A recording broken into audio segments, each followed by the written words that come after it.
Well, good afternoon, everyone, and thank you for joining us here in Calgary on Treaty 7 land. Today, I wanted to spend a few minutes talking about jobs, and specifically the abysmal record of Premier Smith and the UCP, which we've seen play out in a couple of ways today.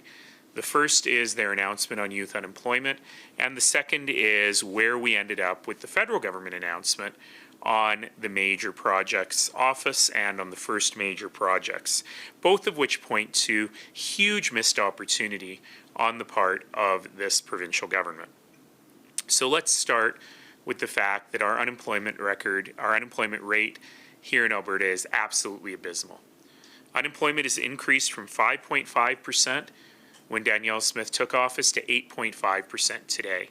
It's nearly as high as it was in the middle of the global energy recession in 2016. She's touching the worst numbers that Rachel Notley had.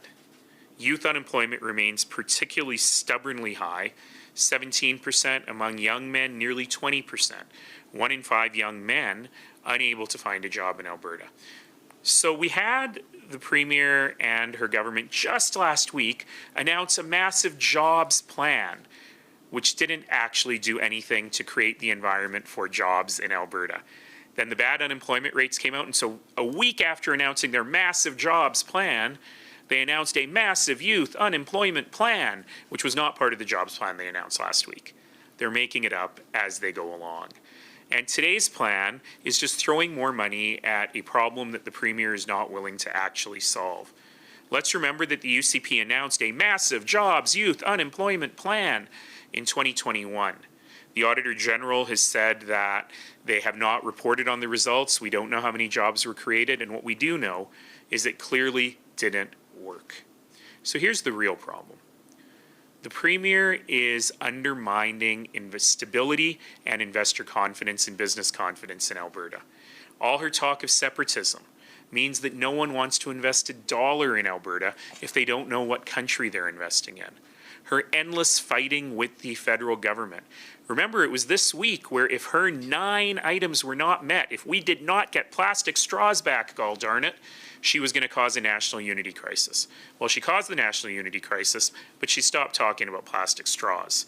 We haven't met any of her 9 conditions. She hasn't actually gotten anything accomplished in the work that she is attempting to do here.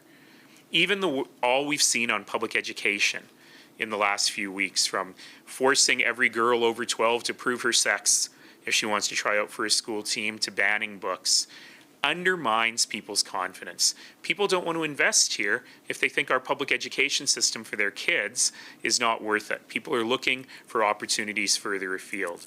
So what the Premier needs to do is really look in the mirror, as we've heard Conservatives say to Albertans before. But she needs to look in the mirror and understand that her concept of political ideology over good government is hurting Alberta's economy in a very good way. Conservatives are supposed to be good with the economy.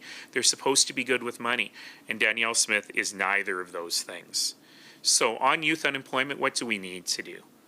We need to understand that we've got a crisis here, and we're not going to solve it with a few press conferences.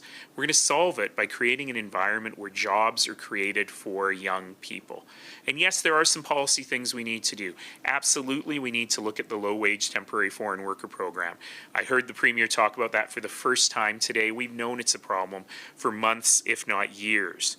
We need to reinstate the summer temporary employment program, where we allow young people to get summer jobs, to get some experience in the work that they're doing. And we have to recognize the fact that in 2 weeks, Alberta will have the lowest minimum wage in Canada. And people argue that if you increase minimum wage, it increases unemployment. Well, here's the thing. We've got the lowest minimum wage. So there's no incentive for people to work for minimum wage because they can't afford to live on minimum wage. And we have amongst the highest unemployment in Canada, the second highest unemployment in the country. That's called stagflation. It is the result of exceptionally poor management of the economy, and that's exactly what we have with the UCP. Now, as for the major projects announcement that the Prime Minister made this morning, there's a lot to like there. There's a lot to like that the major projects office is in Calgary. That's a huge signal as to where the economic growth of this country is from. And certainly for the last 15 years, I've been lobbying for offices like that to be in Calgary. And I'm very happy to see that that has come to fruition. And certainly there are two projects on the list of projects that are still being considered that are really important to the Alberta economy: the Pathways Plus and the Port of Churchill projects. Conspicuous in its absence was a commitment to a major pipeline project. Why? Because there is no major pipeline project on the table. And this comes right back to Premier Smith.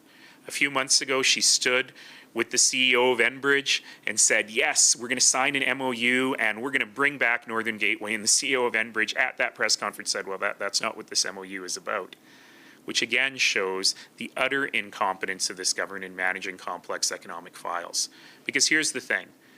The federal government has made an important step by saying that they're going to clean up the process, they're going to make it easier to get approvals. And in fact, the Prime Minister today used a line that I've used for many, many years in public life. The role of government isn't to say no. The role of government isn't to ask, why do you want this? The role of government is to say, how can we do this? And I was happy to hear that line from him. But the policy stability only goes so far. We need a government that is willing to roll up its sleeves and do the work. It means working with industry to find private investors who are willing to make these kinds of investments. It means assisting industry in finding global markets for oil and gas and for other products. It means working with Indigenous communities to ensure that they get the benefit from these projects. It means working with landowners across the line on a pipeline, for example, to make sure that they too get the benefit. It means a government that's willing to do the work. And I'll remind you all that even if Danielle Smith got her 9 things, or lately it's 3 things that she needs, that in fact Jason Kenney didn't have any of those 3 things. And in the last 6 years, we have not seen 1 mile of pipeline advanced or promoted or approved under this UCP government. The last person to build a pipeline in Alberta was Rachel Notley, because we know how to roll up our sleeves and get the work done. And that's how we get pipelines built. That's how we get major projects built. That's how we build the economy. That's how we create jobs in Alberta. And unfortunately, we have a government that's doing none of those things. So with that, I'm happy to take questions. All right, we'll start with questions in the room. You guys got anything? All right, we will move to questions in the line. So just a reminder to use the raise hand function to get into the question queue.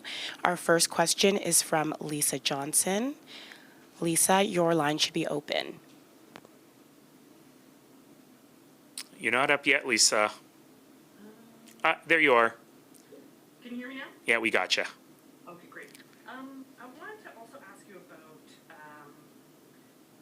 kind of related to the relationship between Mark Carney and Danielle Smith today. The UCP has been combative with Ottawa since it was formed. It's that the policy has been like a foundation of their political strategy.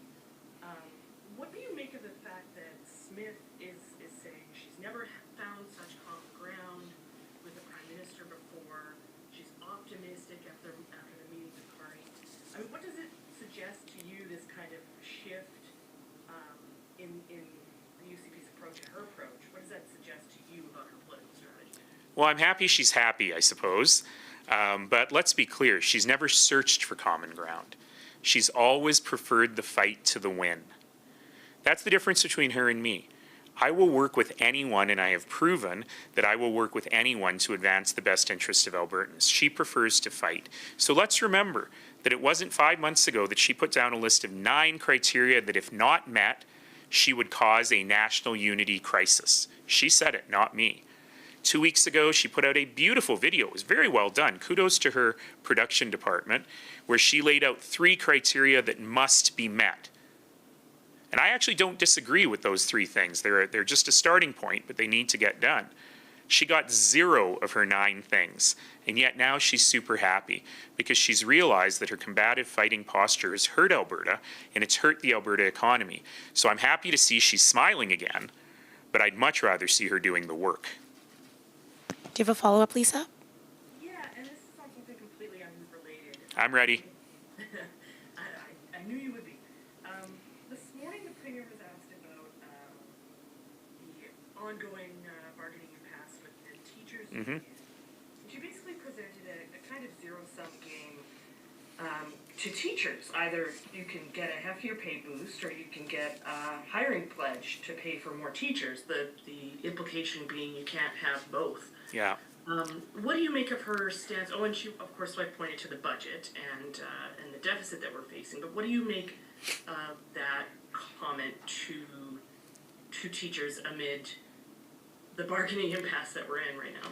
The framing on this is amazing. It could be in a book about how not to negotiate when you've got a strike on right in front of you. She has no idea what she's doing. So, Premier, let me make this easier for you. You decided to increase our dependency on oil and gas. You caused the largest deficit swing that we've ever seen in Alberta. You chose to spend the least amount per student in Canada on education. You have given up the right to say there's no more money. Imagine what $100 million on Turkish Tylenol would do to hire new teachers. Imagine what the billions of dollars wasted on healthcare restructuring would do to hire new teachers. Danielle Smith is very bad with money, and it shouldn't be teachers, parents, and students who pay the price for the fact that she doesn't know how to budget. All right, our next question comes from Sean Amato, City News. Sean, your line should be open. Hello. So for years, the UCP has blasted the NDP as being pro-Trudeau, pro-Carney, that sort of thing. So I understand it's a bit of a strange shift here for the Premier to be saying she's having the best meetings ever with the Prime Minister. How do you feel about that strange shift that we're seeing now? Well, you know, perhaps we now have the Smith-Carney alliance, in addition to the Smith-Trump alliance that we've had for a long time. Now, this is just silly name-calling. The point is the Premier has proven that she's able to work with no one. And we need a Premier who's able to work with everyone. This government has always shown it would rather fight than win. And now, they've finally figured out we need to win, but they don't know how to win. They've never tried to win. They just try to pick fights. So we'll see if this change lasts more than a day or two. I doubt it will. But certainly this is also the fallout that she's had from supporting separatism. Remember, it was she who said, if you don't give me everything I want, I will provoke a national unity crisis. She's provoked a national unity crisis already. It has blown back on her in unbelievable ways. Albertans are so angry with her right now for threatening the future of the country. She's got to figure out a way to portray herself as Captain Canada. But Albertans are so much smarter than that. We see through her games. We know the truth of who she is. We know she wants to break this country up for her own political gain. And certainly, who's going to negotiate with you or make deals with you if that's been your stand? So if she has a new attitude, if she actually wants to win, if she actually wants projects, if she actually wants to build Canada, she's got to prove it with more than a smiley video. Do you have a follow-up, Sean? Yeah, the leader of the PQ is in your hometown of Calgary today. Oh, is he? Yeah, so he's talking about Quebec separatism and how that relates to Alberta separatism. What do you make of that? Do you think that there are some things that Albertans can learn from Quebec separatists in terms of getting a better deal, a grand bargain, if you will, with Ottawa? Here's what we can learn from Quebec separatists. In the late 1960s, Montreal was the financial and economic capital of Canada. It was one of the central economic powerhouse cities in the world. As soon as separatism reared its ugly head, nearly 400 companies moved their head offices out of Montreal. There's a reason CPKC is in downtown Calgary and not in Montreal anymore. There have been 40 plus years, nearly 50 years of economic malaise in Quebec because of separatism. So if that's what Danielle Smith wants, I hope she goes and listens to the leader of the PQ. Okay, we'll do one last pass for questions. All right, and that concludes our press conference. Thanks, folks. Thanks, everyone.